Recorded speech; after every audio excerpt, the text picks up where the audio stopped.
Ilang umaga ko nang napapansin na naduduwal ka, tapos panay takip ka naman ng ilong mo sa tuwing naghahalo ka ng lugaw. Tapatin mo nga ako, Jade. Buntis ka ba? Po? Anong po? Hindi mo ba ako narinig? Ang sabi ko, kung buntis ka ba? Ano kasi, Auntie? Oo, hindi lang naman ang gusto kong marinig. Uulitin ko, buntis ka ba? Opo. Sino ang ama? Ang manloloko ko pong boyfriend. Manloloko? Ibig sabihin hindi ka kayang panindigan? Ang mabuti pa siguro, umuwi ka muna sa inyo at ipaalam mo yan sa papa mo. Auntie, wag po. Ayoko po. Anong ayaw mo?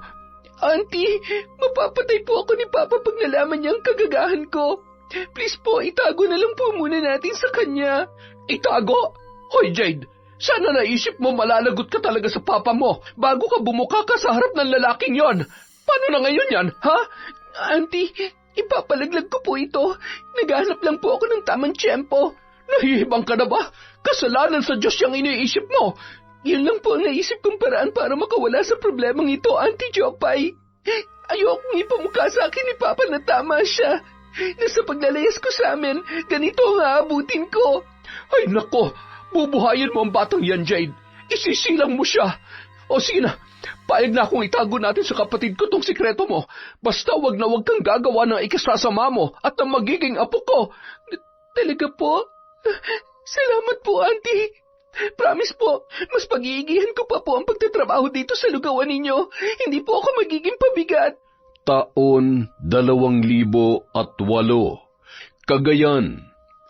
Araw-araw maagang nagigising si Jade para maghanda ng lulutuing lugaw. 4:00 pa lamang ng madaling araw ay bukas na ang kanilang lugawan. Nakahanda na rin ang mainit na lugaw para sa darating na mga customer. Isa si Leoncio sa kanilang mga regular na customer, isang driver ng tricycle. Isang serve nga ng lugaw, Jade. Napaaga ka yata ngayon, Cho. Oo may mga pasahero kasi nagpahatid dun sa pier. Alam mo naman, basta kikita tayo kailangan sunggaban agad. Si Auntie Jopay nga pala, nandyan ba? Umalis May binili lang. May pagbibilin ka ba? Wala naman. Sige, maiwan na muna kita ha. May mga bagong dating na customer doon Ngumiti naman si Leoncio at nagsimula ng kumain. Ngunit nakailang subo pa lamang siya, napansin niya na ang pagtakbo ni Jade papasok sa loob. Sa pag-aalala kung napano ang dalaga ay sinundan niya yon. Mayroon din kasing mga customer na naghihintay. Ayos ka lang ba? Oo, ayos lang ako. Namumutla ka. Halika, umupo ka muna. May sakit ka ba, Jade? Ha? Wala. Baka may nakain lang ako kaya medyo nangangasiman sikmura ako. Sandali, ikukuha kita ng tubig. Jade, may mga customer na naghihintay Diyan ka lang ha. Ako nang bahala sa kanila. Naku, wag na, Leoncio. Nakakahiya. Kaya ko naman Hindi na. Magpahinga ka na lang dyan. Ako nang bahala. Huwag ka mag-alala. Hindi kayo malulugi sa takal na gagawin ko. Nagsimula nang mag-serve ang binata ng lugaw sa kanilang mga customer. Marami-rami ang mga yon kaya medyo nahirapan si Leoncio. Ngunit mas pinili niyang pakalmahin ang sarili at ipaghain ang mga yon ng may ngiti sa kanyang mga labi bago niya balikan si Jade na noon ay naduduwal pa rin.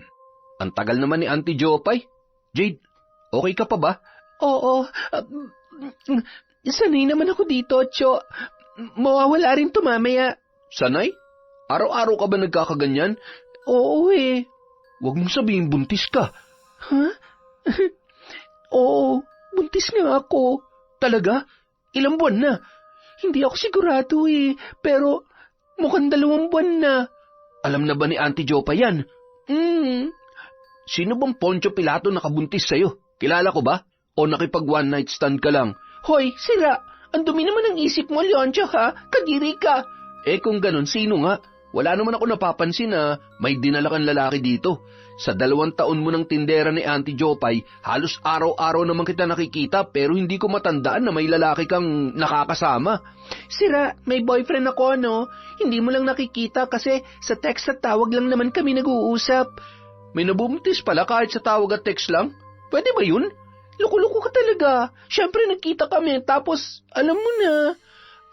So textmate kayo tapos nung mag-eyeball, nagkatsok-tsaka na agad. Isang beses lang naman yon. Tapos nung makuha na niya yung gusto niya, hindi na nagparamdam. Hindi na makontak. Gago talaga yung lalaking yun. Hayop. Ibig sabihin, walang ama yung pinagbubuntis mo. Wala nang ama? Oo, sabi, paulit-ulit. Ako na lang kaya. Ano? Anong pinagsasabi mo dyan? Sakto naman na dumating si Auntie Jopay na narinig ang kanilang pinag-uusapan. Tigilan niyo na nga yung usapan niyo. Jade, asikasuhin mo nga yung mga customer at ikaw naman, Leoncio, ang aga-aga pa, ha? Good morning po, Auntie Jopay. Oh, heto, para matigil ka na. Umalis ka na nga, naiistorbo mong pamangkin ko eh. Salamat po, Auntie. Auntie... Kinausap ni Leoncio ang babae tungkol sa kalagayan ni Jade at sa binabalak nitong akuin ang dinadala ng dalaga. Hindi naman makapaniwala si Auntie Jopay pero kinumbinsi siya ni Leoncio para pumayag. Kinagabihan, kinausap ni Auntie Jopay si Jade tungkol sa binabalak ng binata. Napapailing na lang ang dalaga dahil hindi siya kumbinsido. Kinaumagahan, gaya ng dati, umorder si Leoncio ng isang serve ng lugaw kay Jade. Nagmamadali pa yung kumain dahil may tumawag daw na pasahero. Wala namang nabanggit ang lalaki kaya nasabi na lang niya na baka pinagtitripan lang siya ng kanyang tiyahin. Ngunit pagsapit ng gabi, nabigla na lang ang dalaga nang tawagin siya ni Auntie Jopay para lumabas sa kanyang silid. Jade, may bisita ka? Ha? Sino po? Nasa sala, naghihintay. Kunot noong tinungo ni Jade ang sinasabing bisita na naghihintay sa sala. Napataas na lamang siya ng kilay nang makita si Leoncio. Ikaw? Ikaw yung bisitang sinasabi ni Auntie? Magandang gabi, Jade. Oh, napaka-formal mo ata ngayon ah. Ano nga atin? Nandito ako kasi... Kasi? Gusto kong akuin yung dinadala mo, Jade. Ako magpapakaama sa batang nasa sinapupunan mo. Hala siya, nahibang ka na ba? Huwag mo ako sinasali sa mga trip mo. Kaloka ka.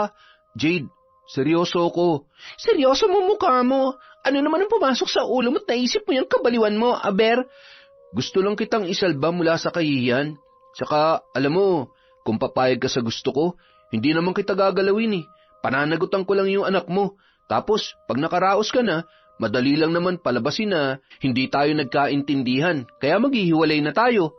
Teka nga, linawin mo nga yung mga hindi gagalawin. Ibig niyang sabihin, Jade, kapag pumayag ka sa gusto niya, hindi ka naman niya kakarenyuhin. Dito lang siya titira sa bahay ko para isipin ng iba na magka-live-in talaga kayo, pero ang totoo, hindi. Tatayo lang siyang ama sa magiging anak mo. Alam mo, pinag-isipan ko rin to eh. Alam mo namang mga tsismosa mga kapitbahay natin. Baka kung ano pang sabihin nila, oras na wala ka maipakilalang tatay ng anak mo. Saka, kung malalaman man ng papa mo na buntis ka, may maipapakilala ka na. Madali lang naman gumawa ng storya, oras na maghihiwalay na kayo kunwari. Pero, Auntie... Sige na, Jade. Pumayag ka na. Wala namang problema sa akin. Mas gusto ko pa nga ang naisip niya para makaiwas ka sa mga mapanghusgang mga kapitbahay natin. Oo nga, Jade. Pumayag ka na. Wala na kasi akong matirhan eh. Pinalayas na ako dun sa inuupahan ko. Kaya naman pala ang lakas na loob mong alukin ako sa tulong na sinasabi mo. O siya, sige, payag na ako. Basta walang galawan ha. Aakto lang tayo magka-live-in sa harap ng iba. Talaga, Jade? Salamat ha. Isipin mo na lang na nagtutulungan tayo. Inilalayo kita sa kahiyan, binigyan mo naman ako ng bagong tirahan. Pero, huwag kang magiging pabigat kay Auntie Jopay ha. Pasalamat ka sa kanya dahil pumayag siya sa plano mo. Kasi kung ako lang, kaya ko namang tiisin ang sasabihin ng iba. Kaso madadamay nga naman si Auntie. Leoncio, Ipapaalala ko lang ha, bawal ang ma-in love. Siyempre, hindi tayo talo, no? Ngayon nagkasundo na kayo, pwede na ba tayong magpahinga? Leoncio, dun ka na sa bakanteng kwarto. Ihatid na lamang kita. Ikaw naman, Jade, matulog ka na. Huwag magpupuyat at baka kumapaano pa yung apo ko. Pumasok na si Jade sa kanyang silid at iginiya naman ni Auntie Jopay si Leoncio sa kanyang kwarto na tutulugan. Dito magiging silid mo, Jo. Salamat. Mamaya ka na umalis, Auntie Jopay. Ano ba? Baka marinig ka ni Jade. Sus, to naman. Naglalambing lang naman ako eh. Huwag mong sabihing hindi ka kinikilig. Solong-solo na kita oh. Pagbigyan mo na ako. Sandali. Pupuntahan na lamang kita mamaya dito. Ayoko maghinala si Jade tungkol sa atin. Basta ha, umakto kang formal kapag kaharap natin siya. Ayoko maladlad tong sikreto natin. Oo naman. Pakis nga. Sige na, paisa lang. Sige na nga, makulit ka eh. Nang sumunod na araw, isang customer sa lugawan ang naglakas loob na magtanong kay Jopay tungkol kay Leoncio. Aling Jopay, bakit sa inyo na nakatira yung macho guwapito na si Leoncio? Sabi na nga ba may relasyon talaga kayo eh. Ikaw ha? Akala ko ba tumanda ka ng dalaga dahil ayaw mo sa mga lalaki? Ang kamachuhan lang pala ng Leoncio na yun ang magpapalambot sa tigang mundamdamin. Hoy Marites, bagay na bagay talaga sa yung pangalan mo. Ang galing mo rin ano? Ay, siyempre, talent ko to Aling Jopay. Magaling akong kumilatis ng tao. Ang galing mo maghabi ng kwento. Bakit? Mali ba ako? Hindi ba totoong nabalitaan kong ibinahay mo na si Leoncio? Anong sabi mo, Aling Marites? Ibinahay ni Auntie si Leoncio? Oh, bakit? Hindi mo ba alam? Dramatic ka rin pala, Jade. Nagbubulag-bulagan ka kahit malaki naman ang iyong mata. Ganon. Malaki ang mata ko. Kayo ho, anong malaki sa inyo? Bukod sa mabilbil yung tiyan at makapal ng uso. Hoy, Jade, iniinsulto mo ba ako? Ay, hindi po. Sinasabi ko lang naman na bago kayo kumuda, alamin niyo ho muna ang totoo. Bakit? Ano ba ang totoo? Magkakaanak na ho kami ni Leoncio. Normal lang naman siguro na magsama kami sa isang bubong, hindi ba? Ano? Kayo ni Leoncio magkakaanak? Nako, bakit ngayon mo lang sinabi? Napailing na lamang si Jade sa ikinilos ni Marites na biglang nagmamadali ng umalis. Tiyak na bago magdapit hapon, alam na ng buong barangay ang tungkol sa inyo ni Leoncio. Nakakainis kasi ang babaeng yon, Auntie. Kung ano-anong sinasabi tungkol sa inyo, hindi man lang nahiya. Alam niya namang alagad kayo ng simbahan, hindi man lang kayo iginalang.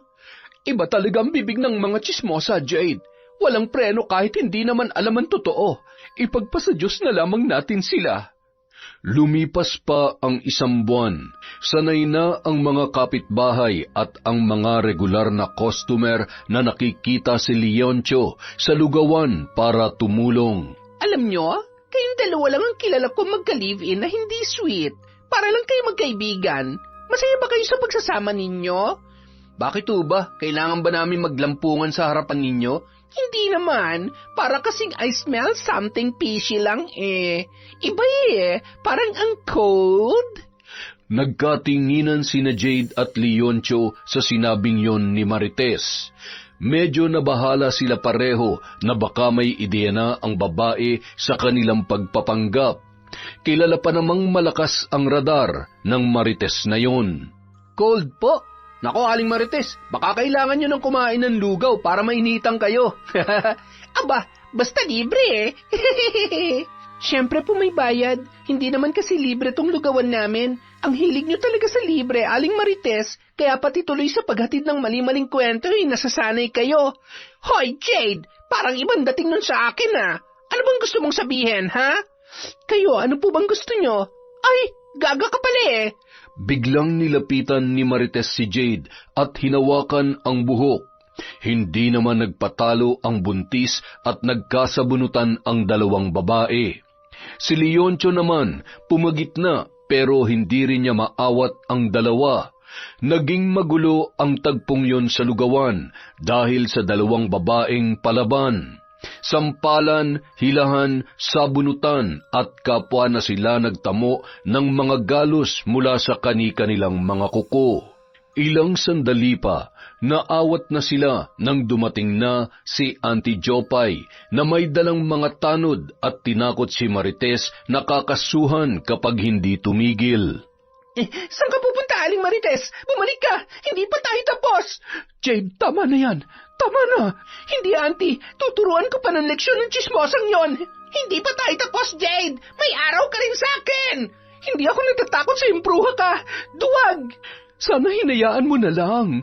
Wala ka naman makukuha sa pagpatol sa kanya. Masyado kasi siyang pakialamera, Auntie eh. Kung ano-ano napapansin. Ikaw naman, Leoncio.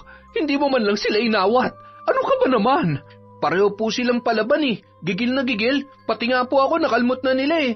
Si Aling Marites naman po kasi ang nauna. Hindi lang nagpatalo si Jade. Sa kalagitnaan ng gabi, naalimpungatan si Jade dahil sa pagsidhi ng kirot sa kanyang tiyan. Napahiyaw siya nang makaramdam ng pagkaihi. Dali-dali siyang pumasok sa banyo na namimilipit sa sakit. Butil-butil na rin ang kanyang mga pawis. Nang sa wakas ay mailabas na ang naturang ihi, medyo naibsan na ang pananakit ng kanyang puson. Ngunit nang makitang may namuong dugo sa kanyang inihian, doon na siya kinabahan. Diyos ko, ano kaya itong lumabas sa akin? Nakunan kaya ako? Samantala, sa kwarto ni Leoncio. Bakit ba ayaw mo malaman ni Jade ang relasyon natin? Kahit si Jade lang oh. Para naman hindi tayo magmukhang magnanakaw na patago-tago sa tuwing pinapaligaya natin ang isa't isa. Ayoko. Ano na lang ang sasabihin ng pamangkin ko? Isa akong alagad ng simbahan. Simula pagkabata, malaki na ang respeto niya sa akin. Ayoko naman mabawasan yon dahil lang sa kalandian ko sa'yo. Ano ka ba naman? Sigurado ako na maiintindihan niya tayo. Basta, ayoko. Tsaka, okay naman tayo sa ganitong setup, di ba? Araw-araw na tayo magkasama sa lugawan. Gabi-gabi mo pa akong napaglalaruan. Sa bagay. Round 2 tayo? Kinaumagahan, masama ang pakiramdam ni Jade kaya hindi siya nakabangon agad para magpunta sa lugawan. Mula sa labas ng kanyang silid ay kinausap niya si Leoncio. Jade, ipinagbili ni Auntie Jopay na mag-agahan ka raw. Hindi na muna kita masasamahan dito. May pasada kasi ako eh. Sige lang, okay lang ako. Pinagbuksan ng pinto ni Jade si Leoncio. Nakalimutan na ng dalaga na wala pala siyang suot na bra at bumabakat ang kanyang dibdib sa suot niya na pantulog. Medyo nanlaki ang mga mata ni Leoncio nang makita siya sa ganoong ayos. Pakisabi kay Auntie, susunod na lang ako mamaya. Sobrang sakit kasi ng tiyan ko kagabi eh. At ngayon parang nanghihina pa rin ako. Sige, makakarating. Oh, ano nangyayari sa'yo? Bakit para kang nakakita ng kung ano? Wala naman. Sige, mauna na ako. Habang namamasada, hindi maiwasan ni Leoncio na isipin ang kanyang nasilayan. Lintik na yan. Nabubuhay pa yata yung pagkalalaki ko kay Jade. Ay, ano kayang feeling ng makahawak ng mas bata? Yung sariwa at hindi nangungulubot ang katawan. Ay, ano ba to? Nagsasawa na yata ako kay Auntie Jopay ah. Simula nung araw na yun, parang nag-iba na ang bawat titig ni Leoncio sa dalaga. Yung tipong kapag nakatingin siya roon, ay tila hinuhubaran niya na si Jade. Hoy, may gusto ka ba kay Jade? Ano? Wala. Bakit mo naman nasabi yan? Kung makatitig ka sa kanya, parang minamanyak mo na yung pamangkin ko eh. Umamin ka nga sa akin, Leoncio. Wala nga sabi. Alam mo, Auntie Jopay, hindi ka lang nadiligan kagabi, nagkakaganyan ka na. Lumapit pa si Leoncio sa babae upang idiin ang kanyang katawan. Lumayo ka nga. Baka may makakita sa'yo. Ano naman? Mas mabuti nga yun para malaman na nila na may relasyon tayo eh. Ikaw na naman tong palatago eh. Ayan tuloy, nagseselos ka ng walang dahilan. Ikaw naman kasi. Alam mo namang hindi ko kaya mabaling sa ibang pagtingin mo. Akin ka lang. Kahit pamangking ko, nakahanda akong saktan para sa'yo. Sandali nga, nilalandi ka ba niya? Hindi Ikaw kung ano-ano yung iniisip mo. Sa'yo lang ako, pangako yan. Siguruhin mo lang, kung hindi pati pambabarang papasukin ko. Jesus, oo na. Okay, layo na, okay na ako. Sige na, ang landi mo. Baka nakakalimutan mong ikaw ang ka-live-in ni Jane sa paningin ng mga tao at hindi ako. Nang sumunod na buwan, kapansin-pansin na ang paglaki ng tiyan ni Jane. Parang Leon, grabe yata ang paglilihan ng jowa mo. Ang laki ng ipinayat niya. Ha? Oo nga Ninong ako paglabas niya na. Oo ba? Siya nga pala. Nakilala mo na ba ang tatay niyang si Jade? Pansin ko kasing hindi pa nagagawi dito yung ama niya Hindi pa nga pare. Saka na siguro kami magpapakita doon kapag nakapanganak na siya. Pare, huwag ka sana magagalit Kasi alam mo, nagdududa talaga ako sa inyong dalawa Hindi ko lubos maisip na magiging kayo. Pare, tapatin mo nga ako. Sa'yo ba talaga yung pinagbubuntis niya? Ay, sige na pare, tayo lang naman ang makakaalam. Mapagkakatiwalaan mo ako, pre. Subok mo na yan. Alam mo pare, napasok talaga ako sa isang problema Napasubo ako. Ewan ko ba kung bakit pumasok sa isip ko yung ganitong ideya? Bakit? Ano bang pinuproblema mo?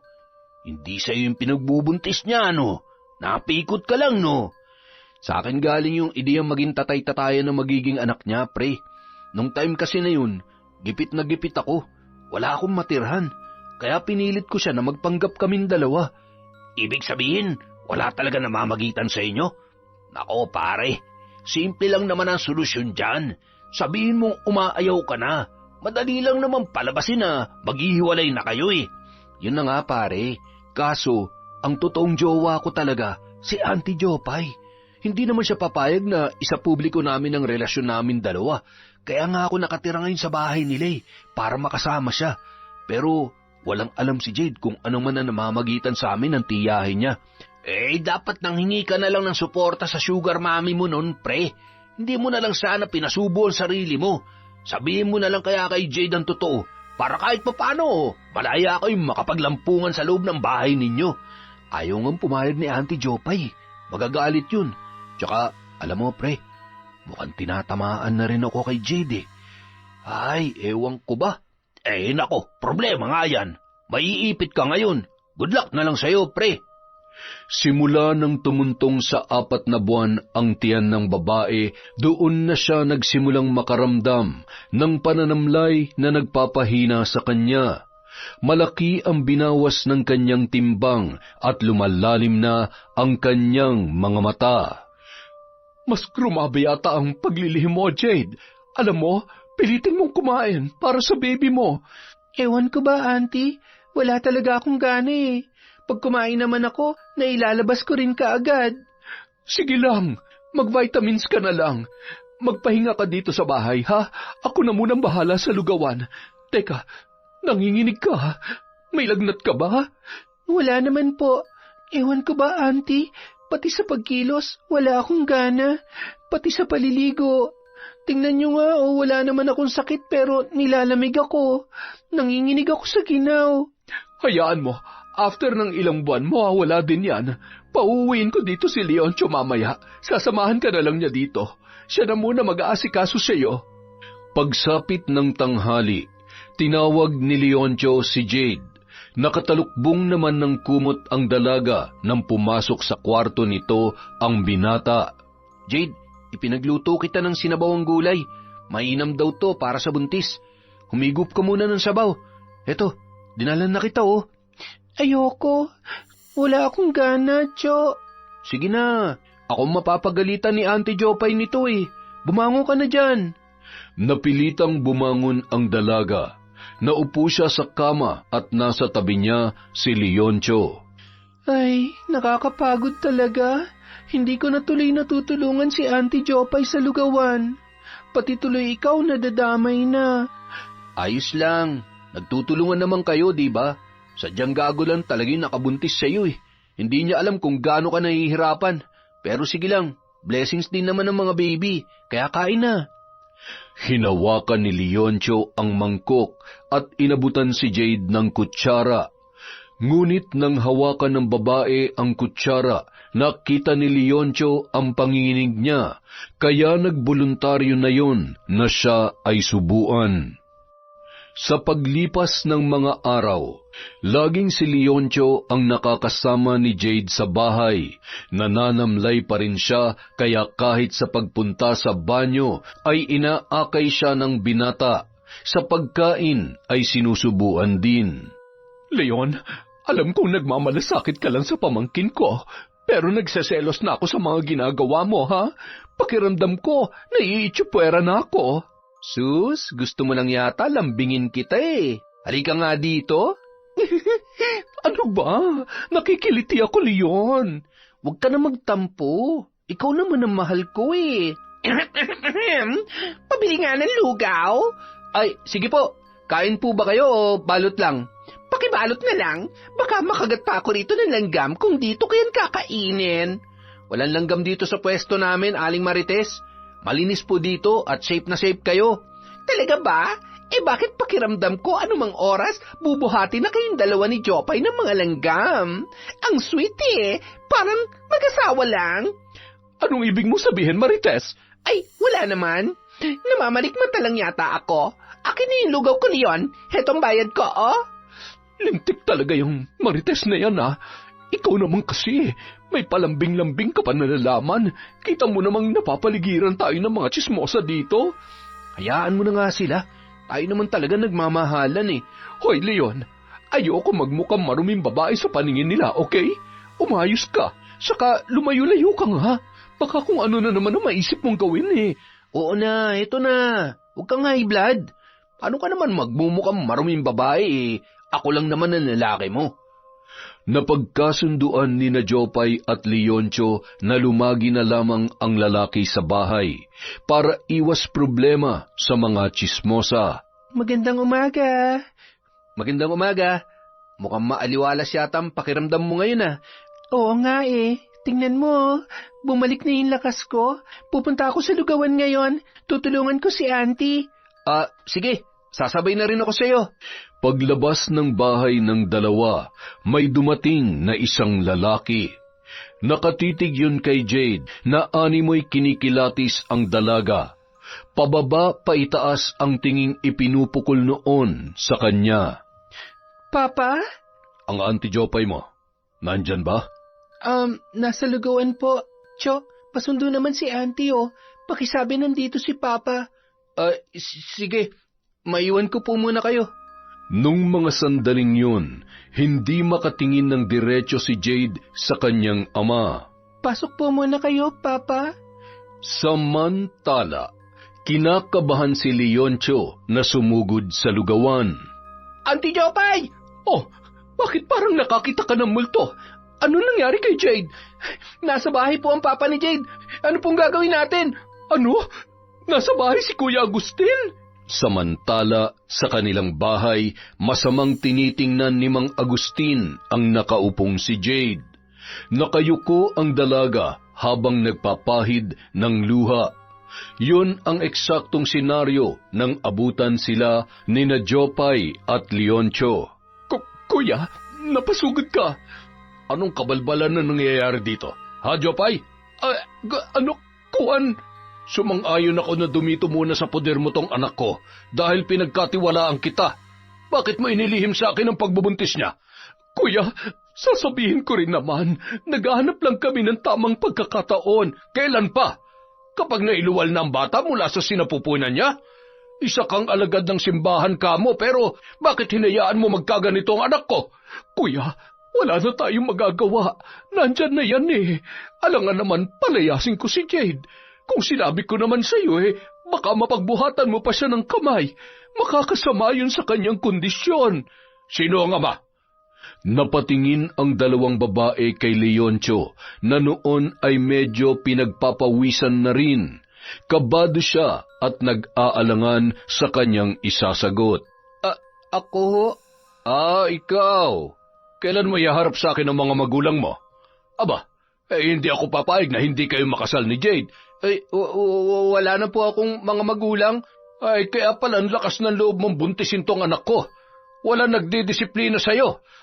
Pa, wag naman po ninyong pagsalitaan ng ganyan si Leoncio. At anong gusto mong sabihin ko? Purihin ko siya dahil sa ginawa niya? Bukas na bukas din uuwi na tayo sa atin.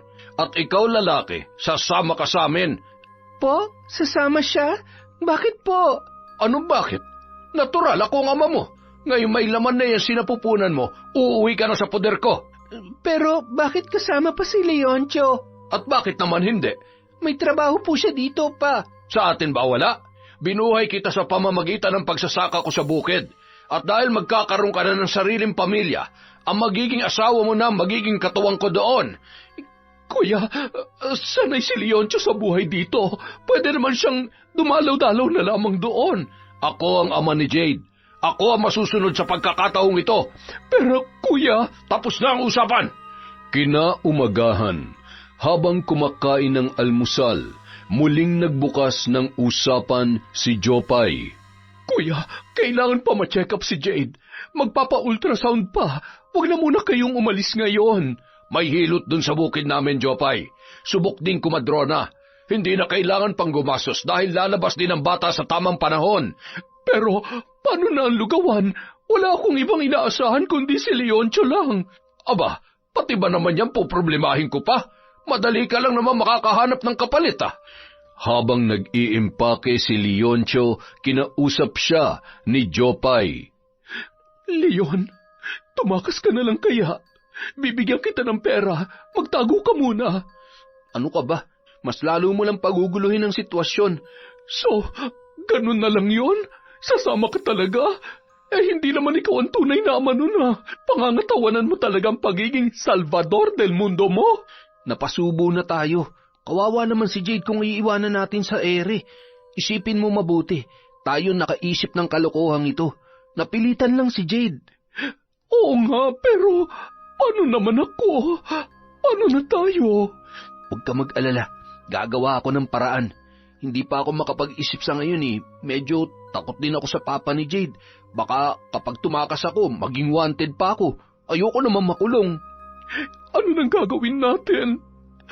Leon, mamimiss kita. Ngayon pa nga lang para na ako mababaliw na mapalayo sa iyo eh. Isipin mo lang na magbabakasyon lang ako. Pangako, ikaw pa rin ang uuwian ko. Habang nasa biyahe, hindi maiwasan ni Jade na mag-alala. Ilang ulit din siyang napabuntong hininga. Okay ka lang? Ako nga dapat na magtanong sa iyo niyan eh. Bakit naman kasi pumayag ka pang sumama sa amin? Ito naman, wag mo nang alalahanin yun. Ayos lang ako, saka pinaninindigan ko ang kasunduan natin. Salamat, Joa. Oh, smile ka na. Huwag ka na sumimangot, baka makaapekto pa yan sa baby. Sige ka, paglabas niyan, ganito yung mukha niyan. Grabe ka naman. Parang ang pangit naman. Talagang papangit kapag lagi ka nakasimangot. Pagdating sa lugar, medyo may kalakihan ang bahay ni Mang Agustin at maaliwalas ang paligid. Marami ring nakatanim na mga prutas sa sakop ng kanyang bakuran. Napakatahimik doon at ang tanging maririnig lamang ay ang paghuni ng mga ibon. Leon, dito lumaki ang anak ko. Malayo sa mausok at maingay na kapaligiran. Ang gusto ko, maranasan din ng apo ko ang pamumuhay dito. Ang ganda po dito, tahimik at payapa. Oo, at ang gusto ko ay yung hindi tatamad-tamad ha. Maraming gawain dito. Opo, naiintindihan ko po. Masipag po ako, Mang Agustin. Papa nang itatawag mo sa akin. Tungkol naman sa kasal ninyo. Saka na siguro kapag nakapanganak na ang anak ko.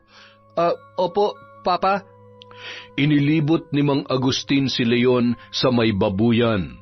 Dinala sa malaking kulungan ng mga manok at ipinakita din sa kanya ang isang kamalig. Dito inilalagay ang mga naaaning mais. May tanim po kayong mais? Oo, pero matagal pa bago anihin yon. Sumama ka sa akin bukas. Mangunguha tayo't ng may mailaga. Pagsapit ng gabi, Medyo naiilang pa si Jade nang pumasok si Leoncio sa kanyang silid. Diyan ka na sa higaan mo. Dito na lamang ako sa lapag. Pasensya ka na talaga, ha? Ayos lang. Mabait naman pala yung papa mo, Jade, eh. Akala ko nung una nakakatakot. Stricto yan si papa. Kaya nga lumayas ako kasi ang gusto niya dito lang ako eh. Mas gusto ko dun sa syudad. Ang ganda kaya dito. Itong pinapangarap kong lugar. Payapa, tahimik at malayo sa mga tsismosang kapitbahay. Wala talagang tsismosang kapitbahay dito kasi wala naman tayong malapit na kapitbahay. Kaya nga ayoko dito eh. Nakakabagot. Aray. Uy, ano nangyayari sa'yo? Ang sakit. Ang sakit ng tiyan ko. Sandali lang. Tatawagin ko lang yung papa mo. Hindi maipaliwanag ng babae ang rumaragasang pagsakit ng kanyang tiyan. Parang may pumipintig sa loob noon at nagwawala. Aray ko! Nang bumalik si Leoncio, kasama niya na si Mang Agustin. May dala yung langis na nakalagay sa isang garapa. Ipahid mo ito sa tiyan ng asawa mo, Leon. Sa likod at baywang, pababa sa may paa niya. Baka napasukan na siya ng lamig. Napalunok pa si Leon nang ibigay sa kanya ng matanda ang hawak noong garapa bago umalis. Jade, masakit pa ba? Lalagyan ko ang tiyan mo nito, ha? Mas lalo pang dumaing ang babae dahil sa kanyang naramdaman. Kaya nilakasan na ni Leoncio ang loob para pahiran ang tiyan ni Jade. Pati na ang likod nito. Medyo napalunok pa siya nang makalapat ang kamay niya sa makinis nitong hita. Nang makitang hindi naman siya sinisita ni Jade, ay ipinagpatuloy niya ang kanyang ginagawa. Paglipas ng ilang minuto, kumalma na ang pakiramdam ng dalaga. Epektibo nga ang langis na binigay ni Papa. Salamat, Cho, ha? Nang gabing yun, hindi makatulog ang lalaki. Pabaling-baling siya sa kanyang higaan. Pinapakiramdaman niya ang kanyang sarili. Hindi niya namimiss si Auntie Jopay. Ang iniisip niya ay ang makinis na hita ng dalaga. Nang tiningnan niya ito ay mahimbing na ang pagkakatulog. Sa pananatili ni Leoncio sa puder ng mag-ama ay naging masaya ang binata. Hindi naging iba ang trato sa kanya ni Mang Agustin. Dito niya naramdaman ang pagmamahal ng isang magulang na hindi niya naranasan. At sa bawat dumaraan na mga araw, mas lalo na siyang napapamahal kay Jade. Tuluyan niya ng kinalimutan ang ipinangako niya kay Auntie Jopay na babalik siya para sa babae. Isang araw, nagulat na lamang siya nang dumating si Auntie Jopay. Auntie Jopay? Leon, sobra na kitang namimiss. Nagpunta ako para makaalis ka na dito. May naisip na akong paraan para makatakas ka sa sitwasyong ito. Auntie, salamat naman po at napadalaw kayo. Kumusta na po kayo? Kumusta na ang lugawan? Maayos naman, Jade. May nakuha akong bagong tindera na mapagkakatiwalaan din kagaya mo. Jade, naparito ko para Jopay, bakit kayo dito nag-uusap sa labas? Pumasok kayo nang makapaghanda tayo ng makakain. Leon, ipagkatay mo nga ng manok itong tiyahin ninyo. Matagal na rin hindi siya nakakadalo dito sa bukid eh. Opo, Papa. Habang pinagmamasdan ni Jopay ang binata, nakikita niya sa mga mata nito ang kasiyahan na hindi niya pa nakita kahit kailan. Ang pagiging close noon kay Agustin at ang pag-aasikaso sa kanyang pamangkin na si Jade. Habang kumakain, pinakiramdaman niya rin ang binata. Halatang sanay na ito na pagsilbihan ang kanyang pamangkin. Ang mga tawa noon habang nagkukwento sa mga ginagawa nila ni Mang Agustin sa bukid ay buhay na buhay. Mukhang hiyang na hiyang ka na yata sa buhay dito, Leon, ha? Nako, sinabi mo pa. Alam mo bang hindi mahirap turuan sa gawaing bukid itong manugang ko, Jopay? Ay napakasipag, mabait at maalagang asawa kay Jade. Nagpapasalamat talaga ako't matinong lalaki nakabihag sa puso ng anak ko. Masaya ako para sa iyo, kuya. Sana naman walang tinatago si Leon sa iyo. Sa sinabing yon ni Jopay ay napatingin sa kanya si Leon at ang kanyang pamangkin. Nako, kahit naman may tinatago siya, wala sa akin yon. Basta ba mahalin niya lang ang mag-ina niya at maging responsable siya. Kontento po akong mamuhay dito sa bukid, Papa. At opo, gagawin ko po ang lahat para sa mag-ina ko. Narinig mo yon, Jade? Wala ka ng dahilan para maglayas pa at magpumilit na manirahan sa syudad. Nang makapagsolo, simpleng kinausap ni Jopay si Jade. Mukhang nagkakaigihan na kayo ni Leon, ha? Hindi naman po, Auntie. Sadyang mabait lang po siya sa akin at magkasundo po sila ni Papa. Hindi niyo pa ba tinutotohanan ng pagpapanggap ninyo? Ha? Hindi po. Wala naman pong sinasabi si Cho. Pero ikaw, may pagtingin ka na ba sa kanya? Auntie, hindi mahirap mahalin si Leoncho. Mabait siya at maasikaso. Sa totoo lang po, nagugustuhan ko na nga po siya. Panliligaw na lang pala niya ang hinihintay mo. Kahit hindi na po siya manligaw, magsabi lang siya na may nararamdaman din siya para sa akin, sapat na po yun para tigilan ng pagpapanggap at totohanin na namin ang lahat. Naging madilim ang anyo ni Jopay nang marinig ang sinabing yon ng kanyang pamangkin. Hinanap niya si Leoncio at kinumpronta. Tapatin mo nga ako, Leoncio. Kaya ba hindi ka na bumalik sa bahay dahil nagkakaigihan na kayo ni Jade? Auntie Jopay, well, kung hindi naman, sumama ka na sa akin. Babalik na tayo sa Cagayan de Oro. Ako nang bahala makipag-usap kay Kuya Agustin. Ano? Oh, bakit parang nagulat ka? Sinabi ko naman yan sa'yo kanina, hindi ba? Hindi na ako babalik doon. Hindi ko iiwan si Jade. Dito na lang ako. Ano? Akala ko ba akong gusto mong makasama? Bakit biglang nagbago ka na? Pananagutan ko si Jade at ang anak niya. Hindi lang dahil sa kasunduan, kundi ano? dahil mahal ko siya. Walang hiya ka. Sinungaling. Niloko mo lamang ako. Pinaniwala ng babalikan.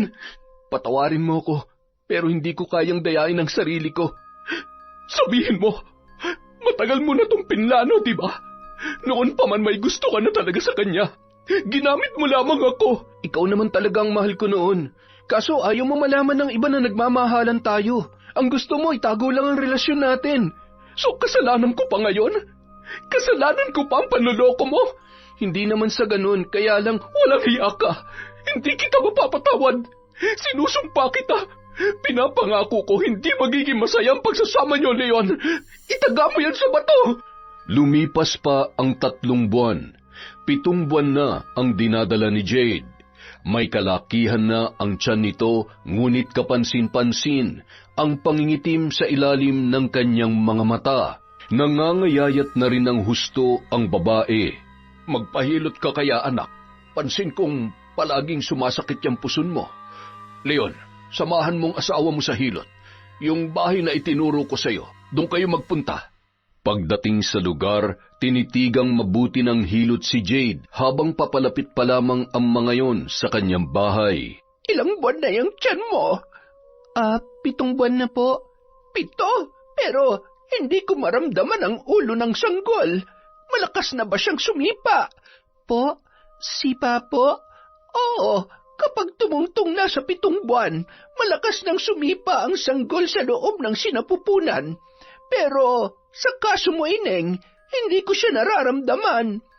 Paano po nangyari yon? Palaki naman po ang tiyan ko. Oo nga, malaki. Pero parang kakaibang laki niya. Hindi siya gumagalaw sa paraan ng paggalaw ng isang bata. Anong ibig sabihin nun? Ito'y payo lamang. Bakit hindi kayo sumangguni sa isang albularyo? Malakas kasi ang pakiramdam kong hindi bata ang nasa loob ng sinapupunan ng asawa mo. Po? Nang banggitin ni Leoncio ang sinabi ng hilot kay Mang Agustin, napatingin yon sa anak na si Jade. Hinawakan niya ang tiyan ng babae at pinakiramdaman. Mayroon namang gumagalaw sa loob, pero nagtataka siya kung bakit tila parang humihinga ang paraan ng paggalaw nito. Hindi yun normal para sa kanya. Bukas na bukas din, tutungo tayo sa kabilang bayan. Bibisitahin natin yung kaibigan ko. Kinagabihan, habang mahimbing na natutulog si Jade, sa loob ng kanyang panaginip nakita niya ang isang nanlilimahid na kabaong. Nakalutang yon sa kanyang harapan. Nagulat pa siya nang bigla yung bumukas. Masangsang ang amoy nang bumulaga sa kanya. Napatakip siya ng ilong, ngunit parang hinahalukay ang kanyang sikmura sa nalalanghap na napakabahong amoy.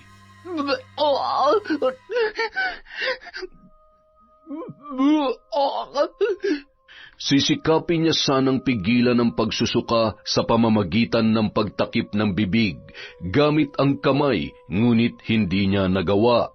Kaya nasalo niya ang mga lumabas mula sa kanyang bibig. Nang tingnan niya yun, biglang nanlaki ang kanyang mga mata.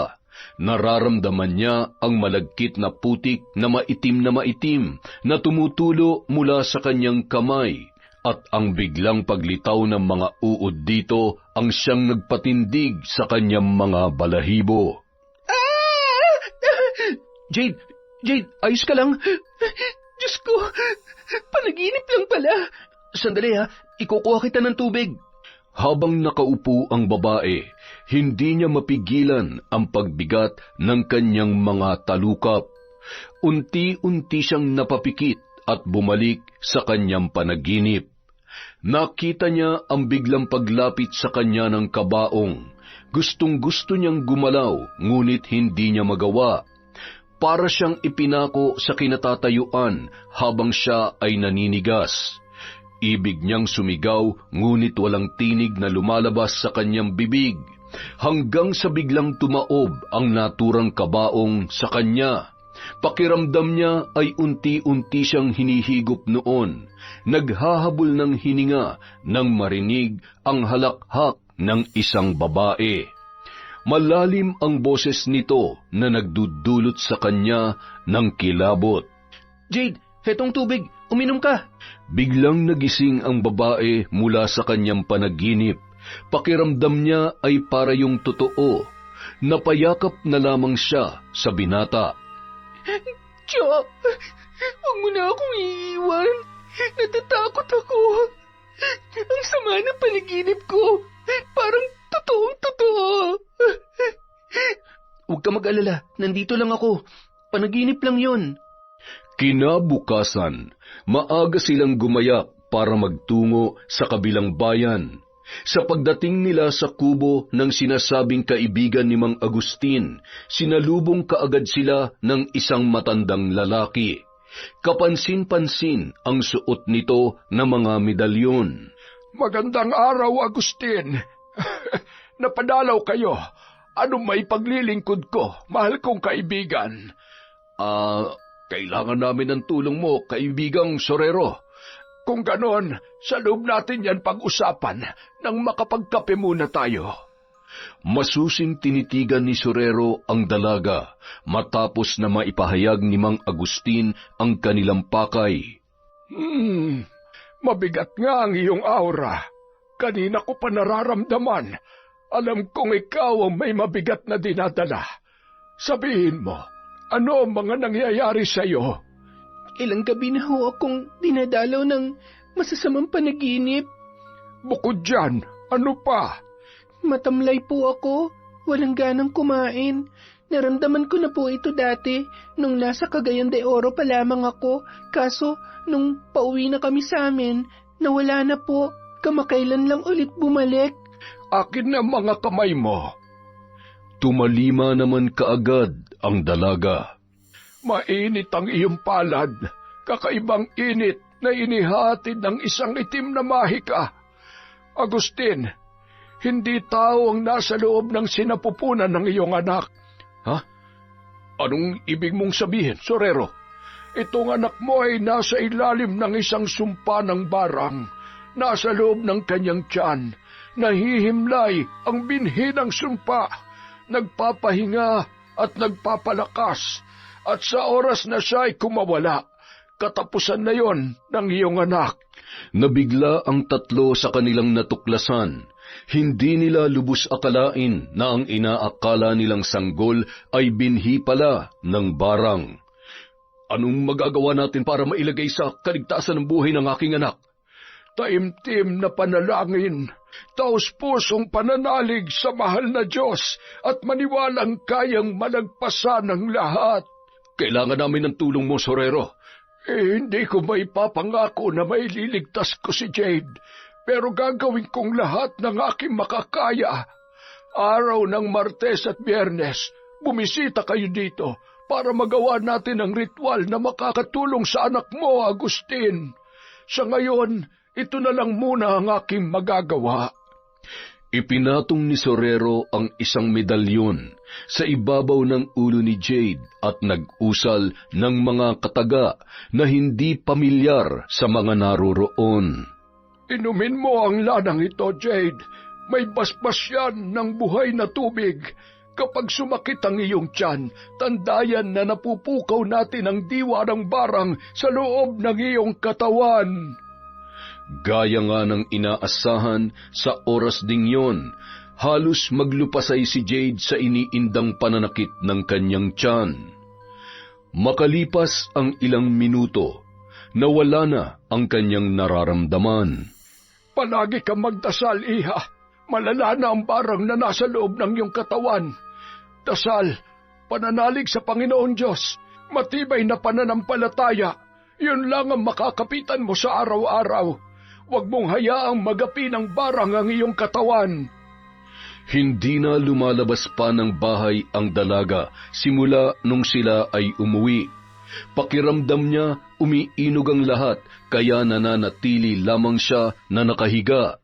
Jo, pwede ka nang umuwi at bumalik sa syudad. Tutal, wala ka naman ng dapat pang panagutan eh. Hindi ako buntis. Salamat sa lahat ng ginawa mo.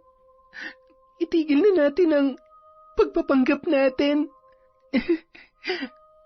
Oo, ititigil na natin, Jade.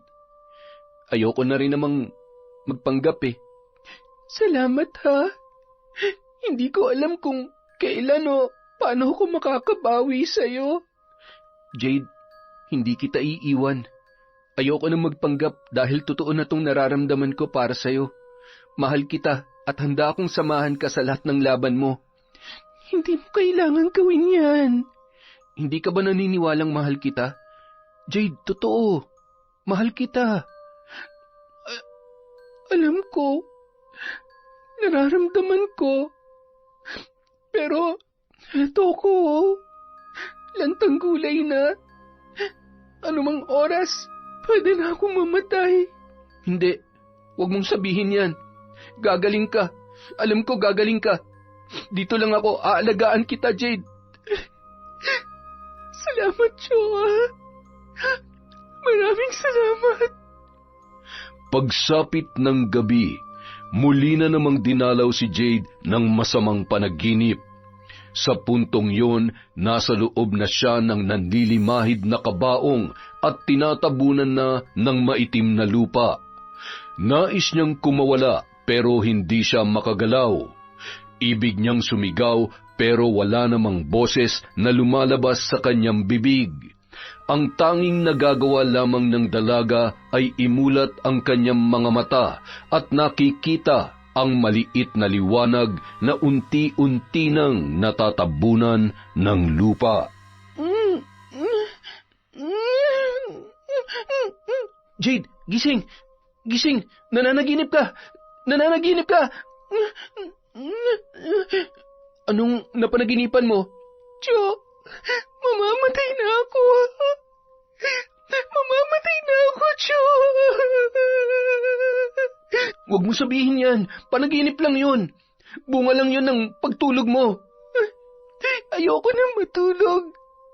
mas lalo ako nalulugmok sa kalungkutan at pagkabahala. Kinabukasan, muling dumalaw si Auntie Jopay. Si Leoncio kaagad ang nabungaran niya na nagpapakain ng mga alagang manok. Tumingin siya sa paligid, walang tao maliban sa kanilang dalawa. Leon, hindi ko kayang mawala ka. Nagmamakaawa ako. Bumalik ka na sa akin. Pasensya ka na pero hindi na magbabago ang pasya ko. Gago ka ba talaga? Hindi naman ikaw ang ama ng dinadala niya. Auntie Jopay, kung ano man na namagitan sa atin noon, tapos na yon. Nakikiusap ako, hayaan mo na ako. Hayaan mo na kami ni Jade. Hindi. Akin ka lang. Akin ka lang. Gagawin kong lahat para bumalik ka. Hindi ako papayag na maging talunan.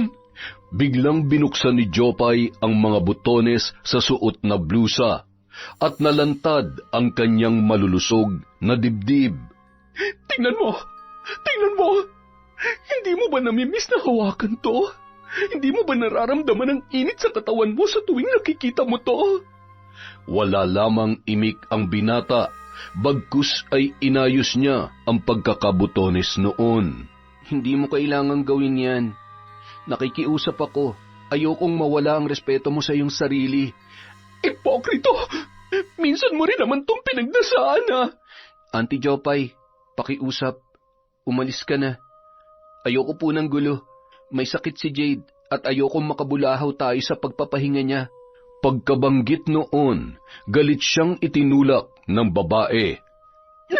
Magsama kayo sa impyerno! Akmang lalayo na sana si Jopay nang dumating naman si Mang Agustin. Jopay, kumusta ka na? Kuya? Kararating mo lang ba? Oo. Paalis na rin sana ako. Paalis? Dinalaw ko lang si Leon. Mukhang importante yata ang pakay mo sa kanya. Sige, mag-usap na muna kayo. Hindi na, kuya. Tapos ng pag-uusap namin. Kuya Agustin, mag-iingat ka sa mga taong hindi nyo lubusang kilala. Hindi natin alam kung makakabuti ba yan o makakasama para sa ating pamilya. Ay, teka. Sino bang tinutukoy mo? Si Leoncio ba? Aalis na ako, kuya. Kumusta mo na lamang ako kay Jade? Teka, sandali lang. Hindi na nakinig pa si Jopay. Mabilis na siyang naglakad papalayo. Naiwan naman ang dalawang lalaki na nagkakatinginan. Anong ibig sabihin nun? Hindi ko rin po siya maintindihan, Papa. Ang pag-uusap nilang yun ay naputol nang marinig ang paghiyaw ni Jade. Kapwa sila nagmadali para alamin kung ano ang nangyari sa dalaga. Samantala, halos gumapang na si Jade dahil sa matinding pananakit ng tiyan. Naroong napapaliyad pa siya at napapabaluktot. Jade! Diyos ko, tulungan mo po kami! Jade, anak, magdasal ka. Higpitan mo ang iyong pananalig sa Diyos. Huwag ka magpapatalo. Sa isip ng dalaga, taimtim siyang nagdarasal. Habang sinasambit ang mga kataganang ama namin, napapahinto siya dahil sa rumaragasang sakit. Pero hindi siya sumusuko. Ipinagpatuloy niya ang pagtawag sa ngalan ng Panginoon upang siya ay matulungan. Patuloy pa rin siya sa pabaling-baling na posisyon, hanggang sa ang suot niyang duster ay aksidente niyang nahila paitaas at nalantad ang maumbok niyang tiyan. Kitang-kita ng dalawang lalaki ang pag-alon noon na parabang gumagalaw ang kung anumang nasa loob ng katawan ni Jade. Nahihintakutan man at binabayo ng kaba ang dibdib ng dalawang lalaki ay nagpakatatag sila. Magkahawak kamay silang tatlo na patuloy na nagdarasal. Makalipas ang halos 1 oras, humupa ang nararamdamang sakit ng dalaga. Napapaiyak na lang siya habang pinagpapawisan. Ano ba tong nangyayari sa akin? Bakit ako nagkakaganito? Anong naging kasalanan ko? Manalig ka lang. Malalampasan din natin to, Jade. Sa ngalan ng Panginoon. Kinagabihan, habang natutulog si Mang Agustin, biglang may pumasok na boses sa kanyang pandinig. Walang iba kundi si Jopay. Kuya, hindi natin alam kung makakabuti ba siya o makakasama sa ating pamilya. Kuya, kaagad na napamulat ang kanyang mga mata, napahawak sa kanyang noo at napaisip ng malalim. May kinalaman kaya ang mga sinabi ni Jopay sa nangyayari ngayon kay Jade? Sino ang tinutukoy niya? Pagsapit ng Martes, muli silang nagpunta sa kubo ni Sorero. Nakakalakad pa naman si Jade. Ang kaso nga lamang ay tila nawawalan siya ng lakas sa tuwing ihahakbang ang kanyang mga paa. Pakiramdam niya, siya ay mabubuwal. Mukhang galit na galit ang nagpataw sa iyo ng barang. Sa ganitong estilo ka talaga niya pinahihirapan. Nakakahinga ka pa ba na maayos? Minsan, hirap po akong huminga. Para kasing may nakadagan sa akin. Pakiramdam ko rin, tila umiikot po ang nasa loob ng tiyan ko. Para pong meron siyang sariling buhay. Natatandaan mo ba kung paano at kailan nagsimula ang kakaibang pakiramdam na yan? Noong akala ko po, buntis ako.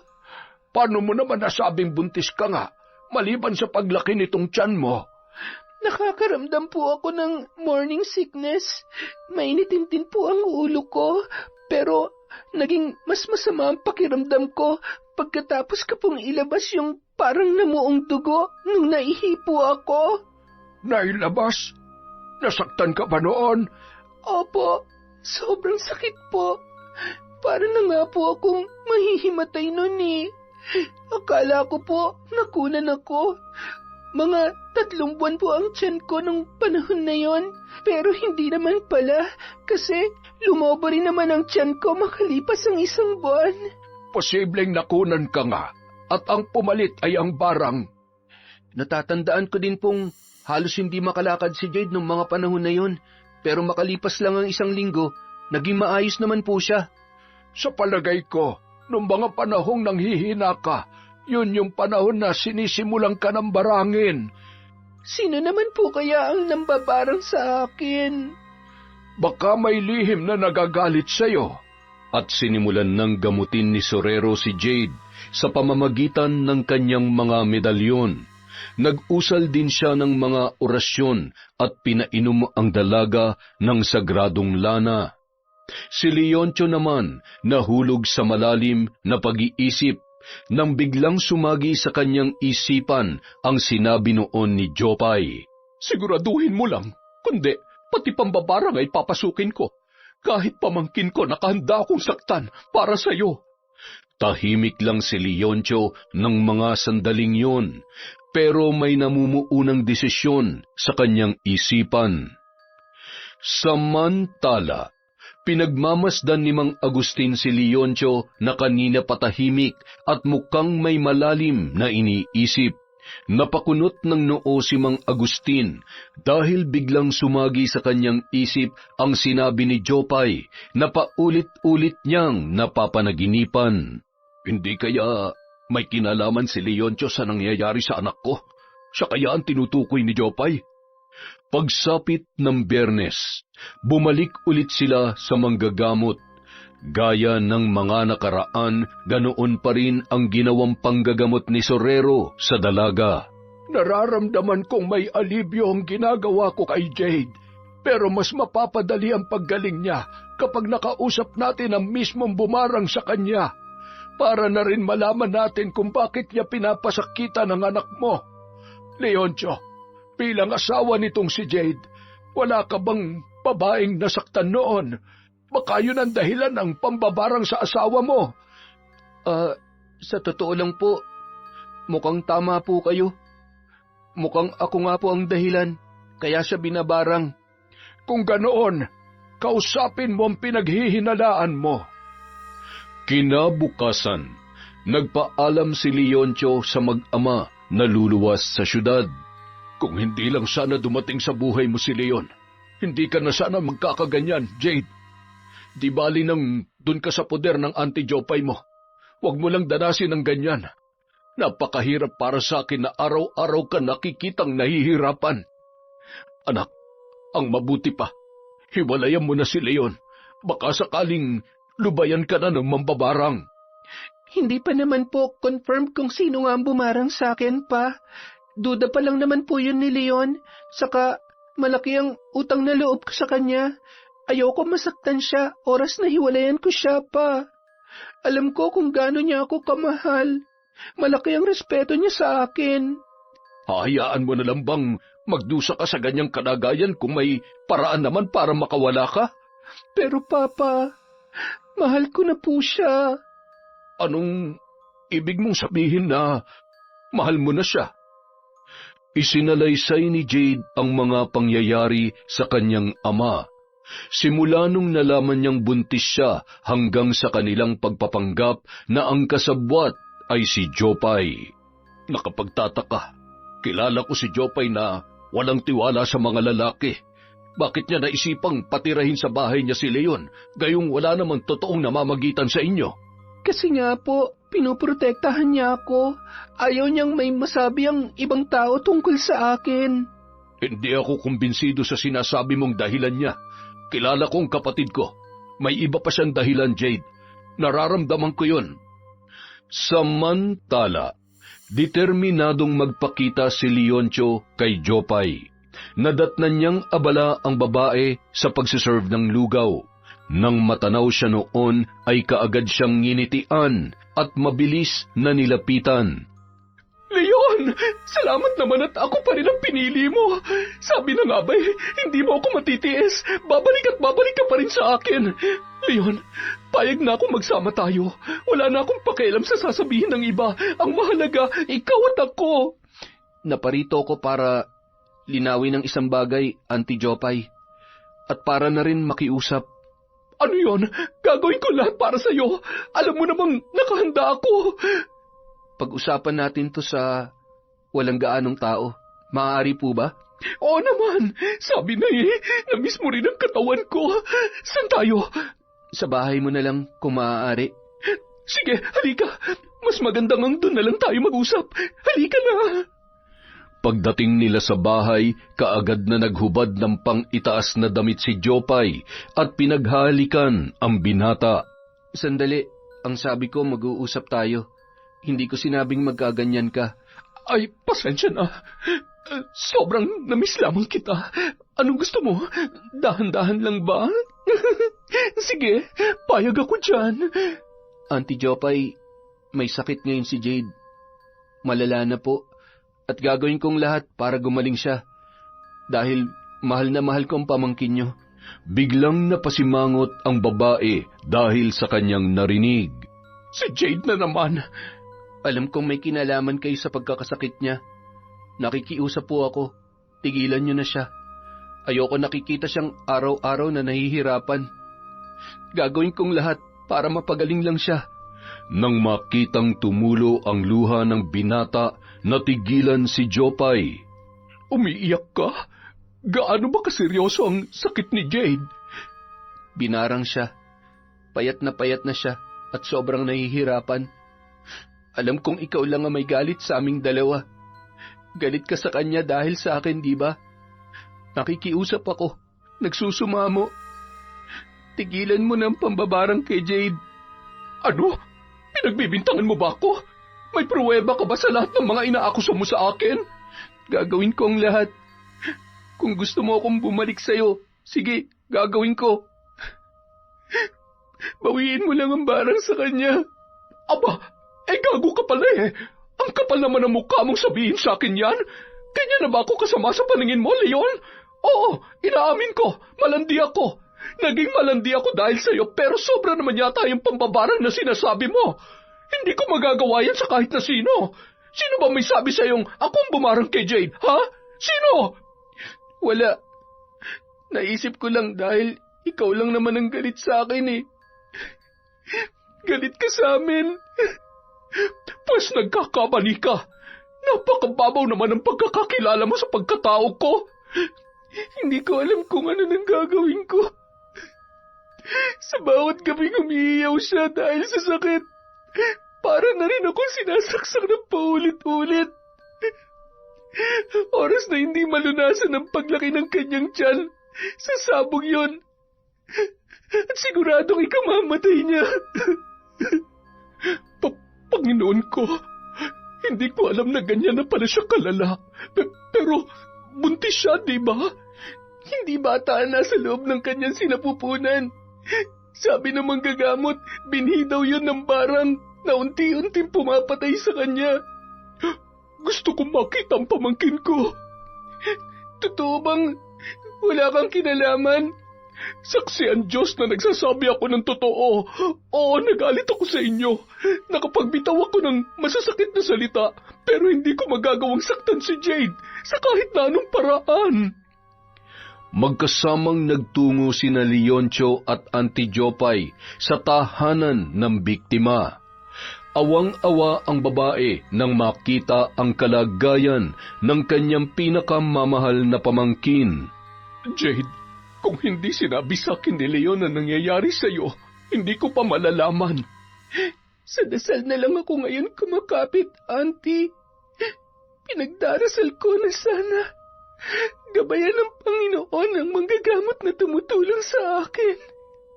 Hindi ko naman alam kung sinong nambabarang sa akin. At hindi ko alam kung ano naging kasalanan ko. Habang nagpapakain si Leon sa mga baboy, ay lumapit si Jopay sa kanya. Gaano mo ba kamahal ang pamangkin ko? Mahal na mahal ko siya. Kaya kong ibigay ang buhay ko para sa kanya. Eh ako, gaano mo ako kamahal? Minahal kita, Auntie Jopay. Pero napagtanto kong mas mahal ko na si Jade. Hindi mo na ba talaga ako kayang balikan? Kasi ako, mahal na mahal kita.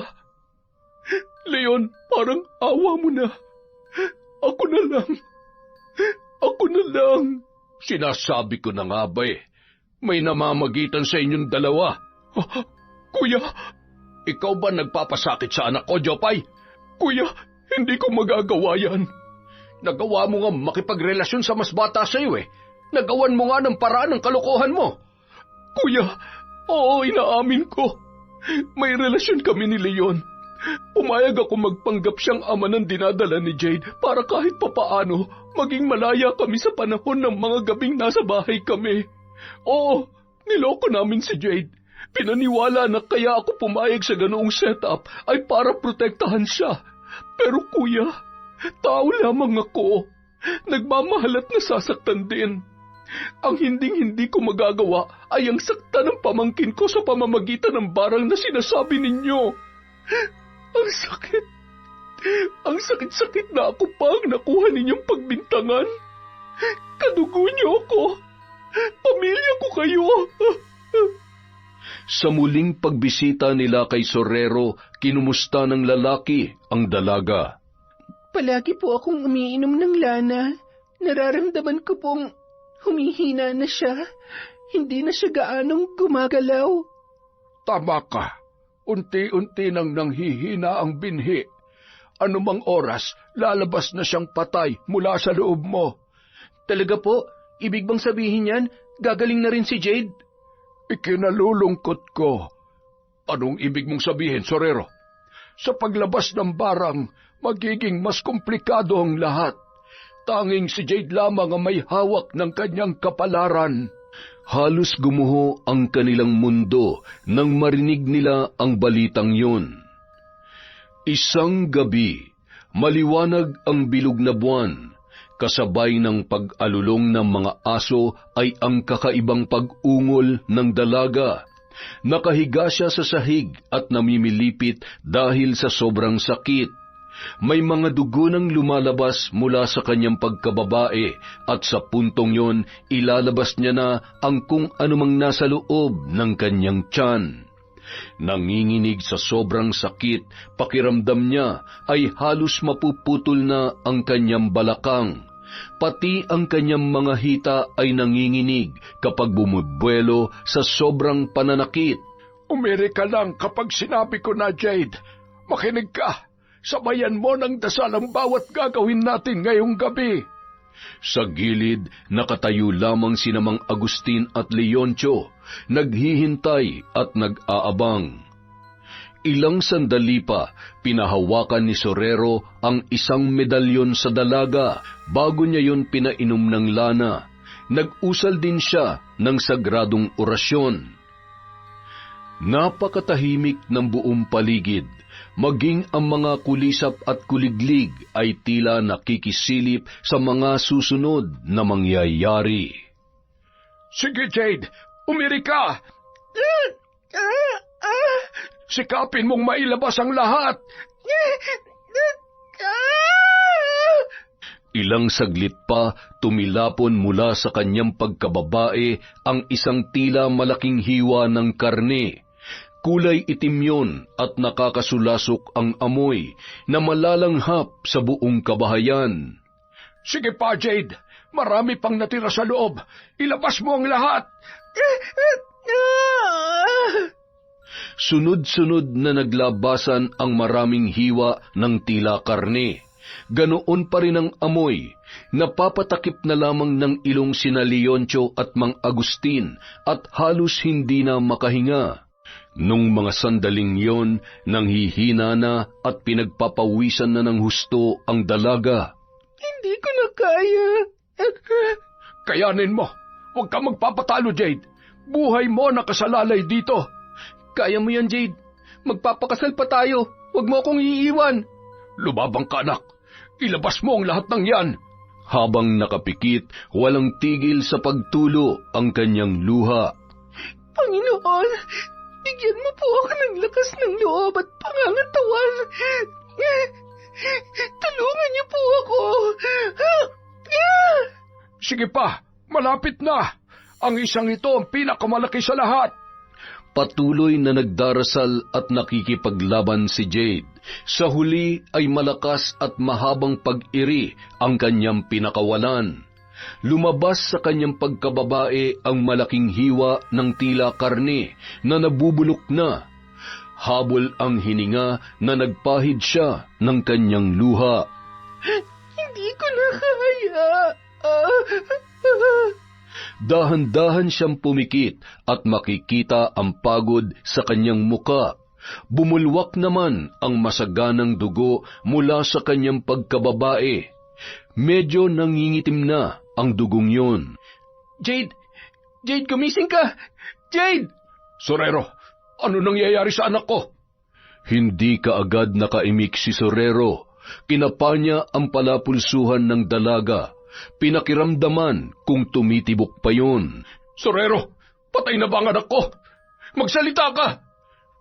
Hindi. Buhay pa siya. Nagpapahinga lamang. Paano nang ibang nasa loob niya? Yung isang yun na ang huli. Nailabas niya na ang lahat. Yung dugo. Normal lamang yan, bata. Para rin siyang nanganak at ligtas na siya sa kapahamakan. Sa sinabing yon ng matandang manggagamot ay nakahinga na ng maluwag ang lahat. Hayaan lamang natin na siya ay makapagpahinga. Maglinis na tayo at pakilibing na lamang ang mga ito. Ibang klaseng pambabarang ang ginawa nila sa anak ko. Mabuti na lang at nandiyan ka. Salamat, Sorero. Maraming salamat. Para saan pat naging magkaibigan tayo? May ibibigay nga pala ako sa inyo. Ngayong darating na Biyernes, sana ay magpunta ka sa bahay ko. Ay, siyempre naman, utang ko sa iyo ang buhay ng anak ko. Paggising ni Jade, kinapa niya kaagad ang kanyang tiyan. Hindi na yun malaki. Nakakahinga na rin siya ng maluwag. Akmang babangon na sana siya nang magsalita si Leoncio. Hinay-hinay lang. Baka mabinat ka. Jo, maayos na ba ang lahat? Oo, magaling ka na. Salamat naman. Salamat po, mahal na Panginoong Diyos. Maraming salamat po. Ngayong magaling ka na, pagplanuhan na natin ang kasal natin, Jade. Oy, teka. Hindi ako papayag. Kapwa nagulat ang dalawa sa tinuran ni Mang Agustin. Bakit po, Papa? Gusto kong ayusin muna ninyo ang tungkol kay Leoncio at sa Auntie Jopay mo. Leon, ayoko maging magulo ang pamilya ko sa kung anumang sabit mo. Naguguluhan ang dalaga at nagpalipat-lipat ang tingin sa dalawa na tila ba humihingi ng paliwanag. Isinalaysay ni Leoncio ang tungkol sa relasyon nila ni Auntie Jopay at kung bakit nila itinago yun sa mga tao. Diyos ko, Pero ikaw na mahal ko ngayon, Jade. Alam naman yun ni Auntie Jopay. kailangan ko siya makausap, Jo. Masakit para sa kanya ang lahat ng ito. Ayoko masaktan si Auntie Jopay. Ayokong isipin niya na inagawan ko siya. Pagkaraan ng 1 linggo, muli silang nagtungo kay Sorero. Nagkaroon sila ng salo-salo bilang pasasalamat. May ibinigay din ang manggagamot sa kanila. Ang tawag dyan ay habak, pananggalang laban sa masasamang elemento. Kapag suot-suot mo yan, hindi ka tatablan ng barang at kulam. Pero pakatatandaan nyo, kailangan maibabad ang mga habak nyo sa banal na tubig tuwing sasapit ang Biyernes Santo para magtuloy-tuloy ang bisa niyan. Sa kagustuhang makita ni Jade ang tiyahin ay pinuntahan nila yon sa lugawan. Masayang-masaya ang babae nang makita ang kanyang pamangkin na malakas na ulit at nanumbalik na ang dating ganda. Pagkuway mahigpit niyang niyakap ang dalaga. Auntie, may kasalanan po pala ako sa inyo. Ha? Ano yun? Si Leon. Sorry, Auntie. Kung alam ko lang, hindi ko na sana hinayaang mahulog ang loob ko sa kanya. Patawarin niyo po ako. Wala kang kasalanan. Tanggap ko na ang lahat, Jade. At masaya na ako para sa inyong dalawa. Hindi madaling kalimutan na naging ugnayan namin pero sisikapin ko maghilo man lahat ng sugat sa puso ko. Wala kang dapat ihingi ng tawad. Nalaman na ba kung sino ang bumarang sa'yo? Hindi pa nga po eh. Sana lang makarmang gumawa sa akin nito. Oy, Jade! Ikaw ba yan? Buhay ka pa pala! Bakit po, Aling Marites? May nabalitaan ba kayong mamamatay na ako? Ay, akala ko kasi ay patay ka na. Akala ko kasama ka na rin nabulok ng mga karning ibinigay ko sa matandang yon. Ay, nakakainis. Niskam pala ako. Anong ibig mong sabihin? Ay, wala naman. Makaalis na nga. Hoy, Marites! Ikaw ba nagpabarang kay Jade? Ano? Aba, hindi ko alam ang mga pinagsasasabi mo. Kumakain lang ako ng lugaw dito, ha? Aamin ka ba? O ikaw naman ay papabarang namin? Hoy, hoy! Gusto ko lang naman gumante, ha? Saka, hindi naman totoo yung barang. Tingnan mo nga, buhay na buhay pa si Jade. Ah, ikaw pala talaga. Gusto mo talaga masaktan, ha? Ay, hindi ako lalaban, Jade. Aalis na ako. Kumaripas na lamang ng takbo ang naturang babae. Lokong yun, kinuha pang joke ang barang. Kala niya talaga biro lang, halos mamatay na si Jade sa kagagawan niya. Nakapambintang pa ako, tapos yung chismosang Marites lang pala na yun ang salarin. Hayaan mo na. Palagay ko hindi na naman yun uulit. Naisip niyang na-scam siya eh.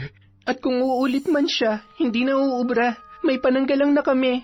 At ito po, para sa inyo, Auntie. Baka kasi biglang mag-iba na naman ang isip ni Marites eh. Mabuti na yung may protection kayo. Sa pagdaan ng mga buwan, napagkasunduan na nina Jade at Leon ang magpakasal. Bago yon, nakipag-usap muna si Leon kay Jopay ng masinsinan para humingi ng tawad na pinagbigyan naman ng babae. Naging masaya na siya sa relasyon ng dalawa at pinagpatuloy niya na lang ang negosyo niyang lugawan. Dumating na ang araw ng kasalan. Ang reception ay sa bahay mismo ni Auntie Jopay. Makikitang masaya ang lahat at abala sa pagkain.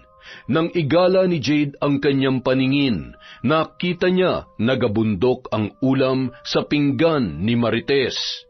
Nang mapansin ng babae na nakatingin siya rito, ngumiti lamang ito ng pagkatamis-tamis at kumaway. Yon! Pasensya na po kayo mga kaenteng. Wala po muna tayong shoutout ngayon. Sobrang may gagawin lang po si Enteng. Maraming salamat po sa walang sawa niyong pagsuporta. Babawi po ako sa susunod na video.